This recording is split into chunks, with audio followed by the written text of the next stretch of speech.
चांदवड जवळील राहुड घाटात ट्रक व बसचा भीषण अपघात झाल्याची घटना आज सकाळच्या सुमारास घडली। या अपघातात तिघांचा मृत्यू झाला आहे, तर 17 प्रवासी गंभीर जखमी झाले असल्याची माहिती समोर आली आहे। यामध्ये मृतांचा आकडा वाढण्याची शक्यता वर्तवली जात आहे। नाशिक जवळील चांदवड येथील राहुड घाटात भुसावळवरून वसईकडे जाणाऱ्या बस व ट्रकचा भीषण अपघात झाला।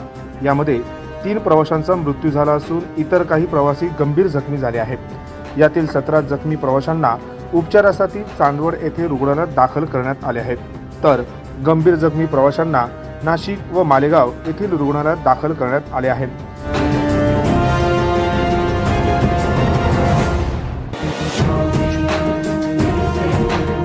हा अपघात इतका भीषण होता की यामध्ये बसच्या क्लीनर साईडचा पूर्णतः चक्काचूर झाला आहे। प्रतिनिधी अजित सय्यद, 9 न्यूज ब्युरो, नाशिक।